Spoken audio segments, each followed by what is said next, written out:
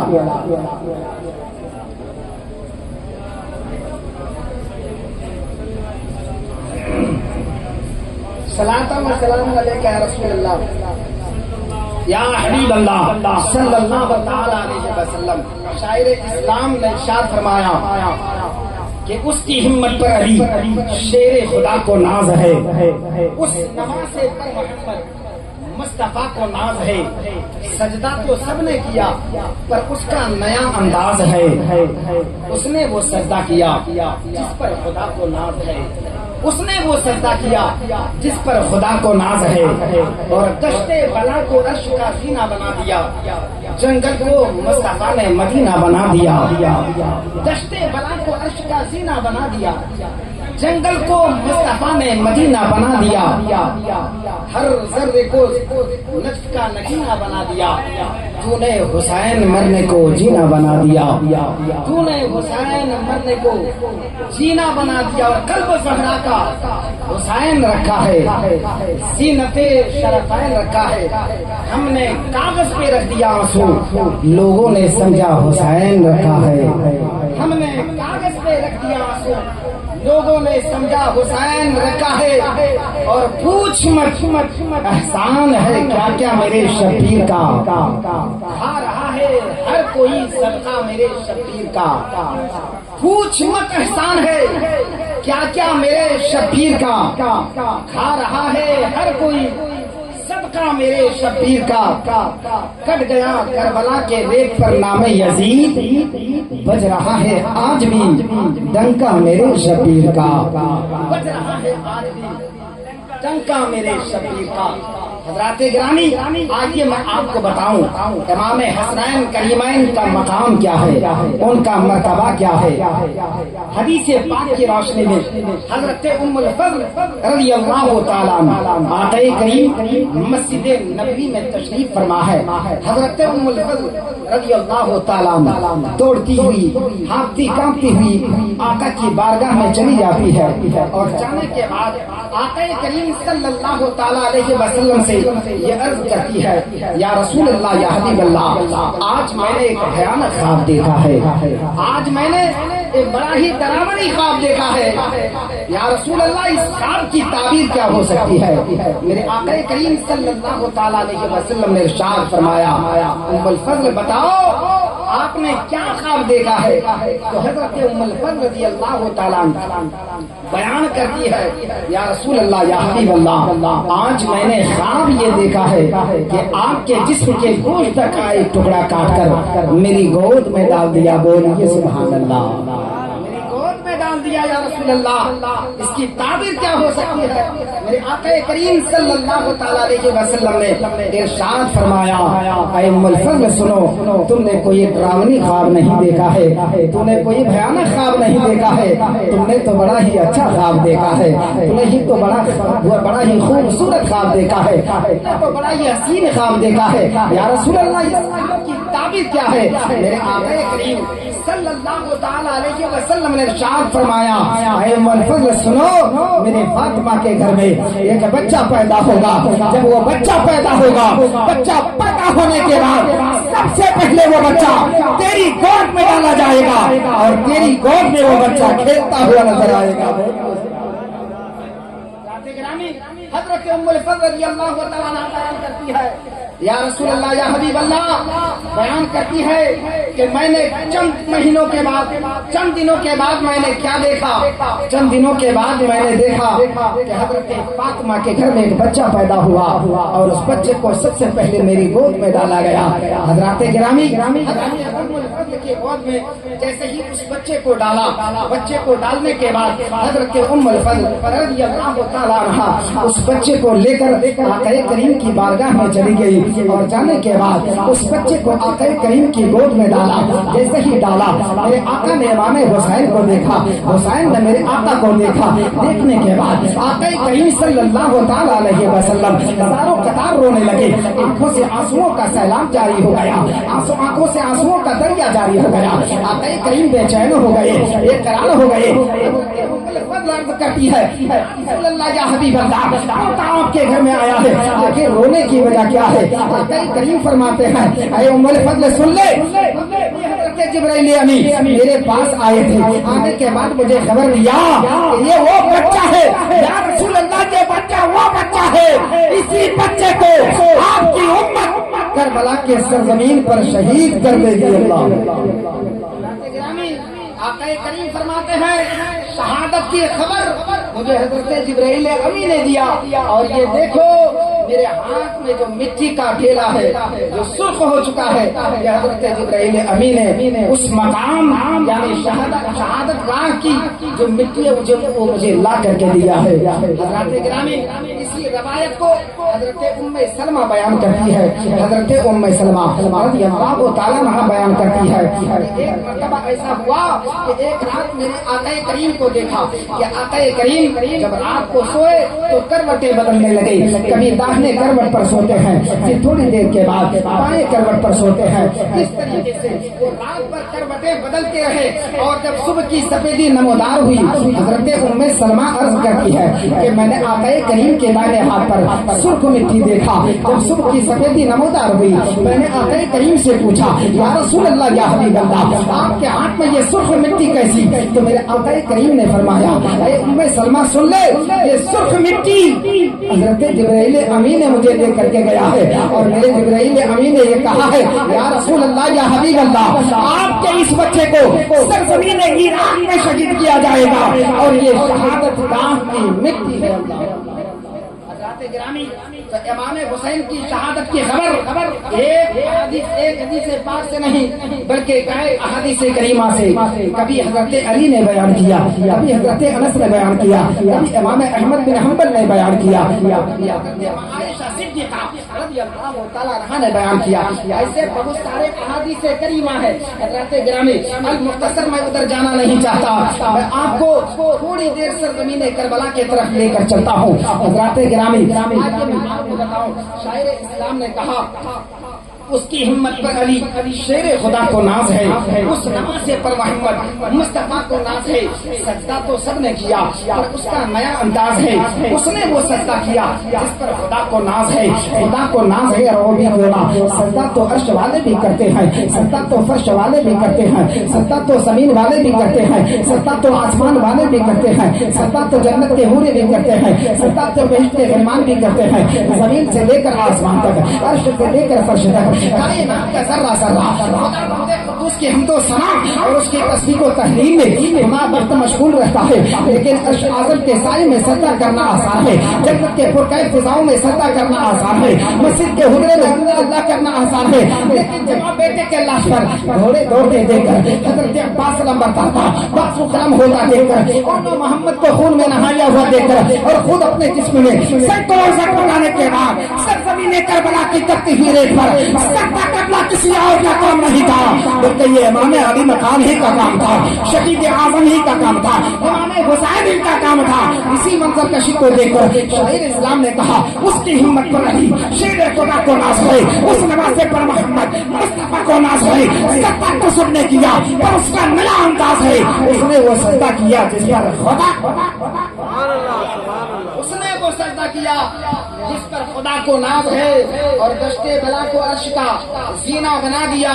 جنگل کو مصطفیٰ نے مدینہ بنا دیا، ہر ذرے کو نقش کا نگینہ بنا دیا، انہیں حسین مرنے کو جینا بنا دیا۔ حضرات آج بہت سارے لوگ کہتے ہیں کون حسین، کہاں کا حسین، کدھر کا حسین، کیسا حسین؟ آج یہ المختصر میں آپ کو بتاؤں کون حسین۔ ارے وہ حسین جس کے ہے میں اسلام کا حسن ہے، وہ حسین جس کی سین میں اسلام کی سلامتی ہے، وہ حسین جس کی یا میں اسلام کی یاری ہے، وہ حسین جس کے نور میں نظام مصطفیٰ کا جلوہ ہے، وہ حسین ابن علی جس نے کربلا کے میدان پر اپنے بچے کو قربان کر کے یہ ثابت کر دیا حسین علی اصغر کے گلے میں تیر لگانا برداشت کر سکتا ہے،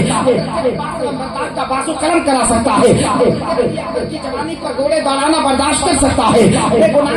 کو یتیم ہوتے دیکھ سکتا ہے، محمد کا ایک ایک فرد باقی کے طاقت کے سامنے ٹکرا کر شہادت کا چاند تو پی سکتا ہے، اگر کسی شرابی کے ہاتھ میں ہاتھ نہیں دے سکتا، کسی جواری کے ہاتھ میں ہاتھ نہیں دے سکتا، کسی فاسق کو فاجر کے ہاتھ میں ہاتھ نہیں دے سکتا، کسی یزید پلید کے ہاتھ میں ہاتھ نہیں دے سکتا، اور مجھے کہہ دینے دیا جائے کہ کسی غدار مصطفیٰ کے ہاتھ میں ہاتھ نہیں دے سکتا، کسی منظر کسی کو دے کر شاعر اسلام نے کہا دشتے بلا کو عرش کا سینہ بنا دیا، جنگل کو مصطفیٰ نے مدینہ بنا دیا، تو نے حسین مرنے کو جینا بنا دیا، ہر ذرے کو نقش کا نگینہ بنا دیا، تو نے حسین مرنے کو جینا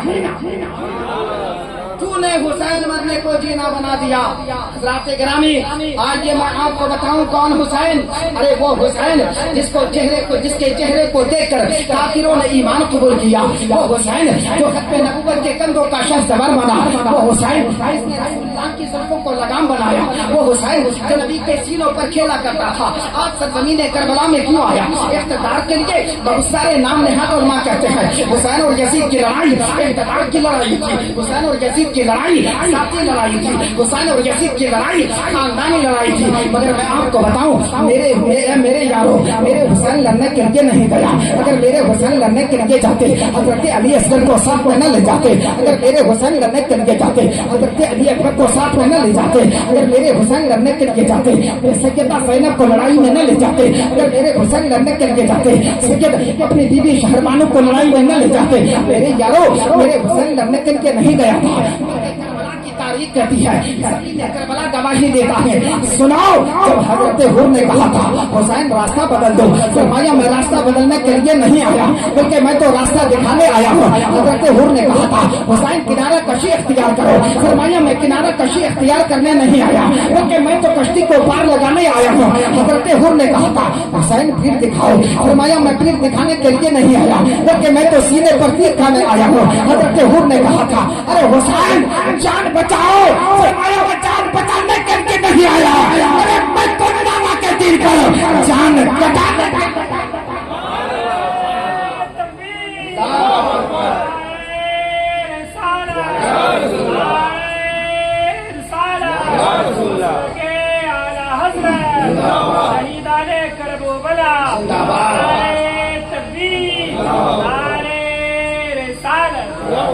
میرے امام پاک فرماتے ہیں اے حور تم کہتے ہو میں پیٹ دکھانے کے لیے نہیں آیا، میں تو سینے پر تیر کھانے آیا ہوں۔ حضرت حور نے کہا تھا حسین ارے جان بچاؤ، فرمایا میں جان بچانے کے لیے نہیں آیا بلکہ میں تو ناما کے تیر پر جان بچانے کے لیے آیا ہوں۔ حضرت امام حسین نے فرمایا امام حسین کربلا کی سرزمین پر کس کے آئے تھے کہ امریکہ کو ختم کر دیا جائے، ملکیت کو پاؤں سے کھا دیا جائے اور پوری دنیا میں ثابت ہو جائے کہ اس زمین پر اگر کسی کا جھنڈا ہوگا تو مدینے والے پیغمبر کا جھنڈا بلند ہوگا. اس زمین پر اگر کسی کا جھنڈا بلند ہوگا تو وہ رسول دو عالم کے شریعت کا رسول دو عالم کی شریعت کا جھنڈا بلند ہوگا. حضرات گرامی میں آپ کو بتاؤں امام حسین کربلا کے سرزمین پر آئے تھے. کیوں آئے تھے؟ آخر ان کے آنے کی وجہ کیا تھی؟ سنو میرے امام پاک فرماتے ہیں میرے امام پاک سرزمین کربلا میں جائز و ناجائز کو بتانے کے لیے آئے تھے, حلال و حرام کو بتانے کے لیے آئے تھے, ارے صحیح اور غلط کو بتانے کے لیے آئے تھے. سنو میرے امام پاک کی کوئی ذاتی دشمنی نہیں تھی, خاندانی دشمنی نہیں تھی. میرے امام پاک یزید کے ساتھ جو دشمنی تھی وہ کوئی زمین و جائیداد کے لیے نہیں تھی. میرے امام پاک کی اگر پاک تھی تو صرف اور صرف شریعت مصطفیٰ تھی. بولیے سبحان اللہ. شریعت مصطفیٰ پر لڑائی تھی. ایک طرف حق اور ایک طرف باطل, ایک طرف جائز ایک طرف ناجائز, ایک طرف حلال ایک طرف حرام, ایک طرف صحیح ایک طرف غلط. امام پاک سے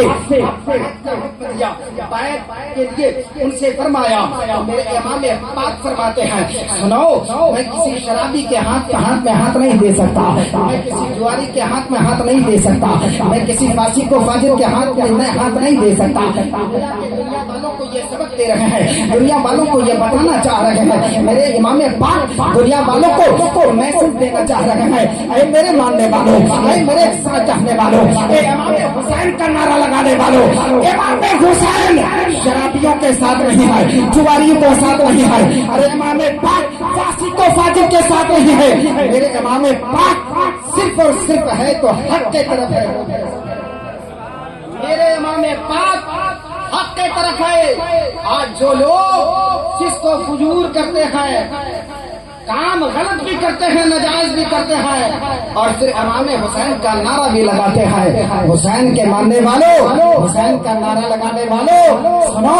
صرف حسین کا دعویٰ, غلام حسین کا دعویٰ کرنے سے کوئی غلام حسین نہیں بن جاتا. غلام نبی کا دعویٰ کرنے سے کوئی غلام نبی نہیں بن جاتا. غلام حسین بننے کے لیے, غلام حسین بننے کے لیے تمہیں جائز و ناجائز جاننا ضروری ہے, حلال و حرام جاننا ضروری ہے, صحیح اور غلط کا جاننا ضروری ہے. اگر ان چیزوں کو تم نہیں جانو گے تو تم غلام حسین کبھی نہیں بن سکتے. غلام حسین بننے کے لیے تمہیں جائز و ناجائز کو جاننا ہوگا, حلال و حرام کو جاننا ہوگا, صحیح اور غلط کو جاننا ہوگا. جب ان ساری چیزوں کو تم جان لو گے تب تمہیں پتا چلے گا کہ یقیناً امام پاک کسی عام شخصیت کا نام نہیں تھا. امام پاک اس شخصیت کا نام تھا جنہوں نے نماز کے دامن کو کبھی نہیں چھوڑا, جنہوں نے روزے کو دامن کو کبھی نہیں چھوڑا. امام پاک اس ذات کا نام ہے جنہوں نے قرآن کی تلاوت کو نہیں چھوڑا. امام پاک نے کربلا میں ہمیں اور آپ کو درس دیا ہے, نماز کا درس دیا ہے, روزے کا درس دیا ہے,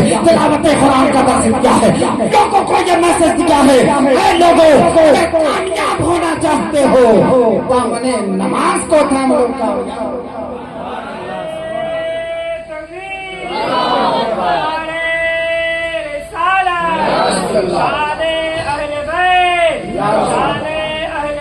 زندہ باد زندہ باد زندہ باد زندہ باد. حضرات گرامی آئیے میں آپ کو بتاؤں, حضرت امام پاک رضی اللہ تعالیٰ عنہ فرماتے ہیں ہمیں اور آپ کو کربلا کی سرزمین سے کیا سبق ملتا ہے, ہمیں اور آپ کو سرزمین کربلا سے کیا میسج ملتا ہے. حضرات گرامی میرے امام پاک کی گردن کاٹی جا رہی ہے, سر سجدے میں ہے, دنیا والوں کو درس دے رہے ہیں. اے دنیا والوں, گردن چلی جائے مگر نماز کی دامن کو چھوڑ دینا, نماز کی دامن کو نہ چھوڑنا, نماز کی پابندی کرتے رہنا. اے نماز کی پابندی کرنے کا امام پاک نے حکم دیا ہے, مگر سنو اکثر و بیشتر ایسے نظر آئیں گے جو نماز کی پابندی تو نہیں کرتے مگر امام حسین کا نعرہ لگاتے ہیں, غلام حسین کا نعرہ لگاتے ہیں. تم غلام حسین کیسے بن سکتے